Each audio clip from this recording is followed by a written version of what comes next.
We're grateful for the spirit of tolerance that allows Muslims, Christians, traditional believers, and people of no formal religion to live side by side in harmony. Allah, we say thank you. Let me share a light-hearted but telling example of the peaceful coexistence between our religions.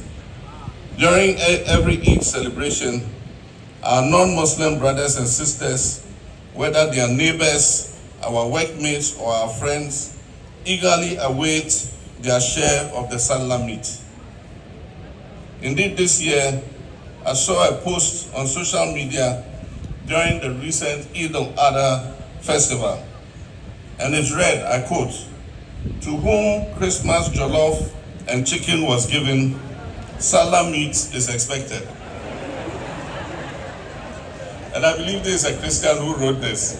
His Muslim friends came and ate jollof and chicken. So he says the fried meat, he's also waiting for his.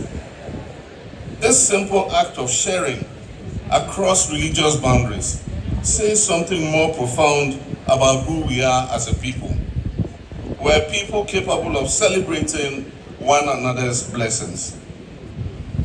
But this peace, this fragile gift, must never be taken for granted. We must work even harder to defend our national harmony in these times of rising intolerance. We must not allow politics to divide us. We must reject tribalism. We must reject extremism in all its forms. And we must resist those who profit from our disunity.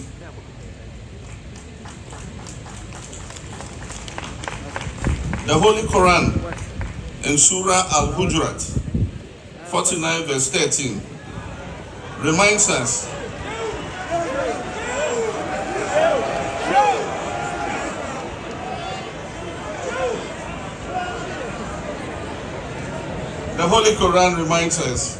and I quote, "We created you into nations and tribes so that you may know one another." Allah says why He created us in different tribes and in different nations. He says so that we may know one another. The diversity of ethnicity, language, and faith is not a weakness. It is a blessing from Allah. Our strength as a nation lies in our ability to embrace our differences and transform them into a collective purpose for national prosperity. Brothers and sisters, let's remember that gratitude must be an active, not a passive state.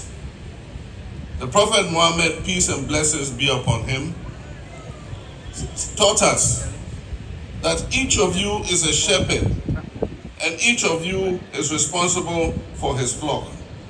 This is Sahih al-Bukhari.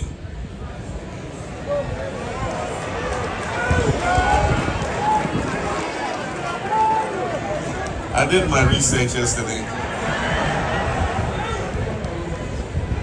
He said, each of you is a shepherd and each of you is responsible for his flock.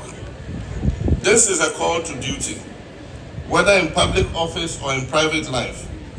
As president, as parent, as a teacher, as a trader, we are all accountable to Allah and to one another. Leadership is not a privilege to be enjoyed, but it is a sacred trust to be fulfilled. And that is why, under my leadership, I remain committed to building a Ghana where no one is above the law. Institutions function with integrity, justice is not reserved for only the powerful, and public resources benefit all of us and not a few people.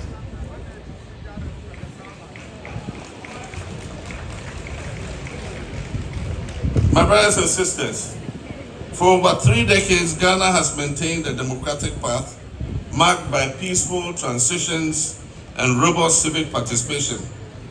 But democracy must be nourished not only by elections, but by ethical governance, respect for human dignity, and service to the common good. Therefore, this National Day of Prayer and Thanksgiving must be more than just a ceremonial observance. It must become a cornerstone of our national conscience, a reminder that all our labors are in vain without Allah. So let us ask each other and ask ourselves, are we building or destroying? Are we healing or dividing? Are we lifting others or seeking only our personal gain? Slogans or speeches will not shape the future of Ghana, but by the values that we live, the choices that we make, and the faith that we practice in our homes, in our businesses, in our politics, and in our daily interactions with each other. As we observe this auspicious day across the country, let us renew our covenant with the Almighty Allah. Let us rededicate ourselves to the work of nation building with honesty, humility, and hope. Let us raise our children to be tolerant, just, and God-fearing. Let us support our young people with opportunities that dignify their labor and unleash their full potential. Let us restore respect to public office and ensure that service to the nation is truly service to Allah. In closing, I'd like to express my deepest appreciation to the National Prayer and Thanksgiving Planning Committee, as well as to all our religious leaders, both Muslim and Christian alike, who have made today possible through their vision, their cooperation, and their spiritual counsel. May this inaugural observance of the National Day of Prayer and Thanksgiving mark the beginning of a new tradition rooted not just in worship, but in a collective resolve to build a better, stronger, and a more righteous Ghana. May Allah bless our homeland Ghana. May He preserve our peace.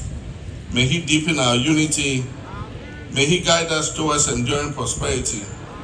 May He reward every sincere heart that has prayed and fasted and worked for the good of this nation. Resetting Ghana begins with you. Resetting Ghana begins with me. And resetting Ghana begins now. Wassalamu alaikum wa rahmatullahi ta'ala wa barakatuh.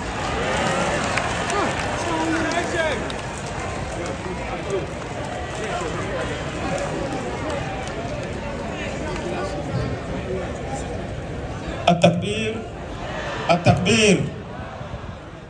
Excellency Mungudi masa ya mana magana mi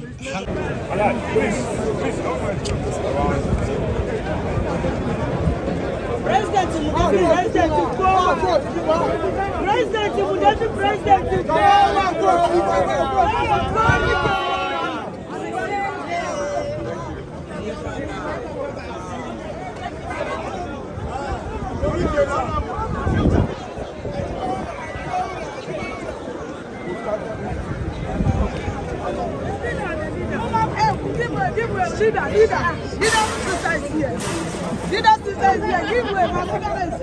Give way.